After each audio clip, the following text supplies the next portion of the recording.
बच्चों को प्री और मेंस जो है अलग अलग नहीं देखना चाहिए, उसकी इंटीग्रेटेड तैयारी की जाए तो वो अच्छा रहता है। सर जैसे मैंने किया तो मैं तो टाइमर लगा के मोबाइल में स्टॉप वॉच लगा के लिखता था, और पहले एक बार आप पढ़ लें और जो टॉपिक पढ़ा है उससे रिलेटेड जो क्वेश्चन आए हैं प्रीवियस ईयर में या जो आ सकते हैं उनको सर मैं टाइमर लगा के लिखता था।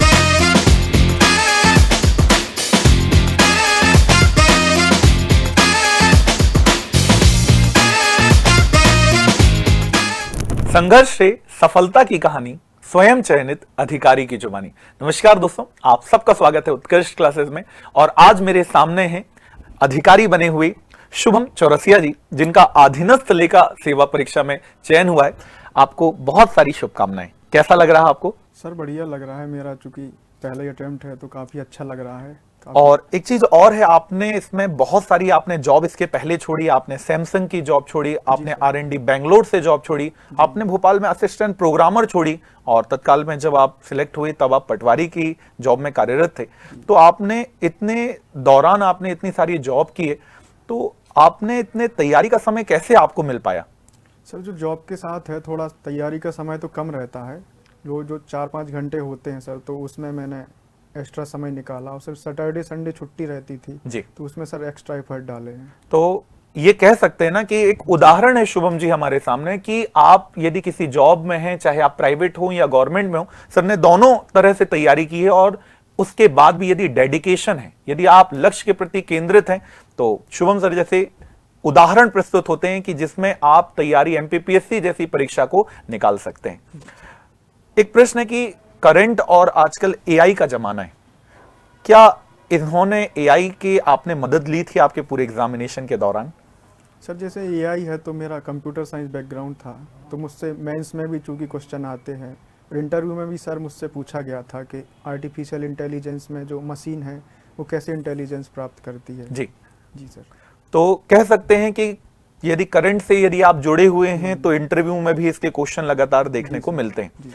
क्योंकि आप जॉब में थे, तो करंट से आपने करंट को कैसे कंटिन्यू करते थे? आप कैसे तैयारी आपने करंट की थी? सर मैं चूंकि न्यूज़पेपर पढ़ता था और एक मंथली मैगजीन में पढ़ता था सर, इन दो को बार बार, जैसे मैगजीन है तो उसको रिवाइज करना, डेली न्यूज़पेपर पढ़ना, जो इम्पोर्टेंट लगे उसको नोट कर लेना सर, ऐसे मैंने की है तैयारी। जैसे आप तो सिलेबस बदल गया, आपने तो पूरा सिलेबस को बदलने का इतिहास देखना है। जी सर। तो आपने देखा कि अभी अभी सिलेबस बदल गया, अब तो अधिकांश सिलेबस जो प्री में है वही मेंस में दिखाई देता है। तो अब बच्चों के लिए आप क्या सजेस्ट करना चाहेंगे कि बच्चों को कैसी तैयारी करनी चाहिए? सर बच्चों को प्री और मेंस जो है अलग अलग नहीं देखना चाहिए, उसकी इंटीग्रेटेड तैयारी की जाए तो वो अच्छा रहता है। और लिखने की प्रैक्टिस कैसी करनी चाहिए? आंसर राइटिंग एक बच्चों के मन में एक बार बार प्रश्न रहता है कि कब से हम तैयारी, क्योंकि तैयारी चालू हो गई होती है, और कब से हम लिखने की तैयारी करें? मैंने आपका इस पे क्या विचार है? सर जैसे मैंने किया तो मैं तो टाइमर लगा के मोबाइल में स्टॉप वॉच लगा के लिखता था, और पहले एक बार आप पढ़ लें और जो टॉपिक पढ़ा है उससे रिलेटेड जो क्वेश्चन आए हैं प्रीवियस ईयर में या जो आ सकते हैं उनको सर मैं टाइमर लगा के लिखता था। ओके, तो लिखने की प्रैक्टिस आप हमेशा करते थे? आपने सिलेक्शन लिया और उसके पहले जब आप जॉब कर रहे थे तो भी आप कंटिन्यू लिखते थे? सर मैं कंटिन्यू, जैसे 2-4 पेज हैं तो मैं डेली लिखता था, और जैसे एग्जाम की डेट आती थी तो पूरा पेपर अटेम्प्ट करता था टेस्ट सीरीज लगा के। जी, इसके अलावा मैं आपसे पूछना चाहूंगा, अधिकांश बच्चे पेपर 1, पेपर 2, पेपर 3 तो फिर भी पढ़ लेते हैं, पेपर 4 और पेपर 5 में क्या स्ट्रेटजी होनी चाहिए? सर मेरा ये था कि जो 1, 2, 3 पेपर थे वो तो पढ़ना ही है, और साथ में डेली 2-2 घंटे पेपर 4 और पेपर 6 को, पेपर 5 को देना था सर। जी जी सर। और निबंध को लेकर जो कि एक बच्चों के बीच कई बार पशोपेश की स्थिति रहती है कि कैसे करके इस मेंस की तैयारी की जाए, तो आपने कैसे करके निबंध को तैयार किया था? सर निबंध चूंकि मैं न्यूज़पेपर सर डेली पढ़ता था, तो उसमें सर जो एडिटोरियल आता है वो आप पढ़ें तो उससे आपकी समझ डेवलप होगी, और जो कुछ हॉट टॉपिक हैं तो उनको आप यूट्यूब की मदद लें या कोई मैगजीन की मदद लें तो वो तैयार करें। सर मैंने अलग से निबंध की तैयारी नहीं की है। उसको आप पहले लिख कर देखते थे? सर मैंने तो जनरली नहीं लिखा है, टेस्ट सीरीज में 1-2 बार लिखा है, बाकी सर निबंध की तो नहीं की है प्रैक्टिस। और आप सरस्वती विद्यालय से पढ़े हुए हैं, मीन हिंदी माध्यम के आप विद्यार्थी हैं, तो क्या आपको कहीं ऐसा MPPSC के किसी भी चरण में लगा कि नहीं, हिंदी वालों को कम ध्यान दिया जाता है? ऐसा कहीं आपको कभी लगता है बीच में? सर मुझे तो ऐसा नहीं लगता है, इंग्लिश हिंदी से कोई फ़र्क नहीं पड़ता सर, यदि आप में है सीरियसनेस है, पेशेंस है, तो आप सिलेक्शन जरूर होगा। फ्लो चार्ट बच्चों के मन में रहता है कि हमें सीधे सीधे लिख देना चाहिए, तो क्या फ्लो चार्ट का इंपॉर्टेंस एग्जाम में रहता है? सर फ्लो चार्ट सर जहाँ ज़रूरत है वहाँ बनाना चाहिए, मतलब जहाँ ज़रूरत नहीं है तो वहाँ आप मत बनाएं, जहाँ ज़रूरत है तो ज़रूर बनाइए। जैसे अभी अभी एग्जाम का रिजल्ट आया प्रीलिम्स का, कुछ बच्चों का नहीं हो पाया, उन्होंने मेहनत की तो की होगी, जी सर। बट उनसे अधिक मेहनत करने वाले बच्चे वहां उपस्थित थे, शायद इसीलिए उनका प्रीलिम्स नहीं निकला। उन बच्चों के लिए आपका क्या संदेश है यदि उनका किसी कारण से प्रीलिम्स इस बार नहीं हो पाया है तो? सर सबसे पहले तो प्रीलिम्स में आप एनालिसिस करें कि कौन से क्वेश्चन कौन से टॉपिक से आपके गलत हो रहे हैं, और प्रीलिम्स में सर स्ट्रेटजी यही है कि आप अधिक से अधिक ऑब्जेक्टिव सॉल्व करें, ये प्रीलिम्स के लिए सर बेस्ट है। तो आपको भी ये लगता है कि पुराने पेपर्स हमें हल करना चाहिए और एमसीक्यूज जितने ज्यादा लगाएं ये प्रीलिम्स के लिए रामबाण सिद्ध हो जाएंगे? जी सर, आप एमसीक्यू लगाइए, और जो अदर स्टेट जैसे यूपी पीसीएस है, छत्तीसगढ़ पीसीएस है, जो हिंदी बेल्ट के पीसीएस है, आप उनके क्वेश्चन भी सॉल्व करिए, वो काफ़ी हेल्पफुल रहते हैं। बिल्कुल सही है। इसके अलावा मैं जानना चाहूंगा शुभम सर कि आप किस इंटरव्यू बोर्ड का हिस्सा बने थे इस बार? जी सर, मेरा श्री नरेंद्र सिंह कोष्टी सर का बोर्ड था। कोष्टी सर के बोर्ड में आप गए थे, तो ऐसा कोई क्वेश्चन जो इंटरव्यू में आपसे हुआ हो जहां आपको लगा हो कि क्या कोई ऐसा प्रश्न आपके बीच में आया जहां पर आपको वो प्रश्न ना बन रहा हो और फिर आपने उसका उत्तर किस प्रकार से दिया?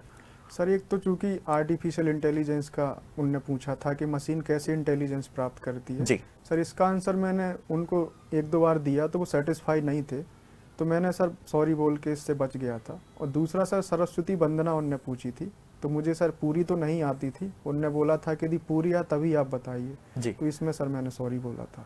तो ये कह सकते हैं कि सॉरी बोलना भी एक प्रकृति से एक आंसर है और ये भी देखा जाएगा कि आपने उत्तर किस प्रकार से दिया है। मैं जानना चाहूंगा इस बार आपके इंटरव्यू में कितने नंबर आए थे? सर मेरे इंटरव्यू में 145 मार्क्स आए। 145 आपके नंबर हैं, तो कह सकते हैं ना कि यदि आपको फाइनल में कोई प्रश्न नहीं भी बन रहा पर आपने उसको सही तरह से हैंडल किया है तो उसमें आपको नंबर जरूर मिलेंगे। सर नंबर कटते हैं यदि आप किसी चीज़ का गलत आंसर देते हैं, यदि आप सॉरी बोलते हैं तो वो निगेटिव इम्पैक्ट नहीं डालता है, गलत यदि आप उत्तर देते हैं तो उसका इफेक्ट गलत रहता है। आपके फैमिली की आपकी इस पूरी जर्नी के दौरान कैसी भूमिका रही? सर सबसे ज़्यादा तो मेरे पिताजी माताजी सपोर्टिव रहे हैं, चूँकि मैं सैमसंग में था, मैंने इतनी अच्छी जॉब छोड़ के पीएससी की तैयारी की, तो फैमिली का सर काफ़ी सपोर्ट था। मैंने लगभग 15 लाख रुपए सालाना की नौकरी आपने छोड़ दी, तो एक बहुत बड़ा प्रेशर रहा होगा आपके ऊपर। तो समाज का प्रेशर था, वहाँ भी बोलते थे कि आप काफ़ी बड़ा रिस्क ले रहे हैं, लेकिन फैमिली ने काफ़ी सपोर्ट किया है कि आप एक बार करिए, कोई नहीं साथ देगा तो हम लोग साथ देंगे आपका। तो फैमिली के ऊपर हमें फैमिली को भरोसा दिलाना होगा, और यदि आप भरोसा दिलाए तो बिल्कुल आप जैसे उदाहरण प्रस्तुत होते हैं कि बस माँ बाप को, परिवार को भरोसा करना चाहिए विद्यार्थी के ऊपर, वो जरूर कुछ अच्छा करके जरूर बताएगा। इसके अलावा जब मैं आपसे पूछना चाहता हूं कि ये जो पूरी जर्नी आपकी रही, इससे कोई अंतिम संदेश बच्चों को जो इसकी तैयारी कर रहे हैं, भावी अधिकारी के रूप में एक प्रफुल्लित होकर सभी के सामने आएंगे, उसके लिए कोई संदेश? सर मेरा संदेश तो यही है कि एक तो मेहनत आप खूब करिए, और दूसरा सर पेशेंस बना के रखिए। कई बार क्या होता है 1 साल 2 साल 3 साल नहीं होता है सिलेक्शन, तो आप धैर्य बना के रखिए। पीएससी आपको यदि ईमानदारी से मेहनत की है तो जरूर सिलेक्शन देगी। उत्कर्ष की आपके सिलेक्शन में किस तरह से भूमिका रही? सर उत्कर्ष का चूंकि मेरा पहला इंटरव्यू था, मैंने पहला मॉक इंटरव्यू उत्कर्ष में ही सर दिया था, तो पहला तो सर चूंकि अच्छा नहीं गया था, जब मैंने दोबारा दिया तो काफ़ी सुधार मेरा यहाँ पे हुआ था, बोर्ड भी काफ़ी सपोर्टिव था जी। कुछ क्वेश्चन थे जो वहाँ इंटरव्यू में रिपीट भी हुए थे।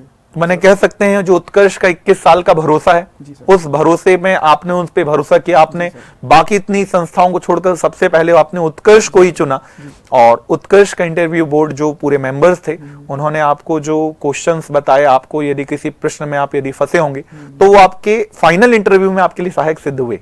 जी सर। सर जैसे उत्कर्ष में ही मुझसे भोजन मंत्र सरस्वती शिशु मंदिर का पूछा गया था, वो वहाँ भी मुझसे पूछा गया था, ऐसे काफ़ी क्वेश्चन सर रिपीटेड थे, तो अच्छा बोर्ड था सर। तो इस प्रकार आपने देखा कि मेरे सामने शुभम चौरसिया सर थे जो मूल रूप से बुंदेलखंड से आते हैं, और आपने सुना संघर्ष से सफलता की कहानी, स्वयं चयनित जुबानी। Thank you.